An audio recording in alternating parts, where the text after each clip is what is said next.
Sustain អ្នកទាំងអស់គ្នាសូមស្វាគមន៍មកកាន់ Page Avatar របស់យើងខ្ញុំថ្ងៃនេះយើងនឹងនាំអារម្មណ៍លោកអ្នកទៅស្គាល់កាហ្វេ Avatar មានរសជាតិឈ្ងុយឆ្ងាញ់បងប្អូនអាចសាកល្បងបានជាមួយនឹងរសជាតិកាហ្វេខ្មែរនិងកាហ្វេដែលបានមកពីបណ្ដាប្រទេសផ្សេងៗជាច្រើនទៀតជាមួយនឹងក្រុមហ៊ុនកាហ្វេ Avatar ដែលគ្រាន់តែធ្វើការ comment ឬឆាតចូល Page កាហ្វេ Avatar ហើយសរសេរពាក្យថាខ្ញុំចង់សាកនោះខាងក្រុមការងារនឹងយកកាហ្វេទៅឲ្យបងប្អូនសាករសជាតិដល់ទីតាំងដោយមិនគិតថ្លៃនិងមិនគិតសេវាអ្វីទាំងអស់ថ្ងៃនេះយើងនឹងនាំអារម្មណ៍លោកអ្នកទៅស្គាល់ច្រកទ្វារអាកាសដ៏អស្ចារ្យបំផុតរបស់កម្ពុជាដែលជាមោទនភាពជាតិថ្មីនោះគឺអាកាសយានដ្ឋានអន្តរជាតិតេជោវាលែងជាគម្រោងទៀតហើយតែវាជាការពិតដែលនាំមកនូវភាពស៊ីវិល័យថ្មីស្រឡាញ់តើអ្នកដឹងទេថាពលានយន្តហោះនេះធំកម្រិតណាស់វាត្រូវបានសាងសង់លើផ្ទៃដីដ៏ធំមហិមាជាង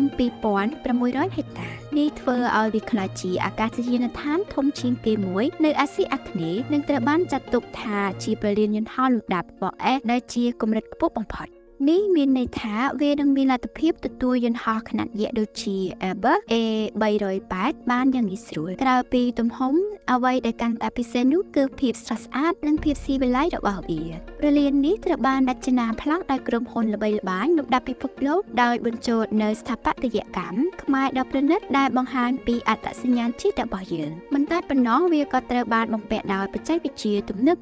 ក្នុងការគ្រប់គ្រងការហោះហើរនិងសម្រួលដល់ការចេញចូលរបស់អ្នកដំណើរឲ្យកាន់តែលឿនរហ័សនិងមានសុវត្ថិភាពបំផុតអាកាសយានដ្ឋានអន្តរជាតិតេជោមិនមែនគ្រាន់តែជាកន្លែងចុះចតយន្តហោះប៉ុណ្ណោះទេវាគឺជាច្រកទ្វារសេដ្ឋកិច្ចថ្មីវាត្រូវបានរំពឹងថានឹងក្លាយជាមជ្ឈមណ្ឌលតភ្ជាប់ជើងហោះហើរដ៏សំខាន់មួយដែលទាក់ទាញអ្នកដំណើររាប់លាននាក់ក្នុងមួយឆ្នាំនេះនឹងជំរុញវិស័យទេសចរណ៍នាំមកនូវភាពវិនិយោគបរទេសនិងលើកមុខមាត់កម្ពុជាឲ្យកាន់តែលេចធ្លោលើឆាកអន្តរជាតិវាជាជំហានដ៏ធំមួយរបស់កម្ពុជាឆ្ពោះទៅកាន់ពិភពលោកអាកាសយានដ្ឋានអន្តរជាតិតេជោគឺជាភស្តុតាងដែលបង្ហាញថាកម្ពុជាកំពុងតែរីកចម្រើនយ៉ាងលឿននិងខ្លាំងក្លាវាគឺជាមរតកដ៏សម្បើមសម្រាប់ប្រជាជនខ្មែរគ្រប់រូបតើអ្នកមានមោទនភាពចំពោះសមិទ្ធផលដ៏អស្ចារ្យនេះទេសូម comment ប្រាប់យើងខាងក្រោមកុំភ្លេច like វីដេអូនិង subscribe channel របស់យើងដើម្បីទទួលបានព័ត៌មាននិងវីដេអូថ្មីៗទៀតជួបគ្នាវីដេអូក្រោយ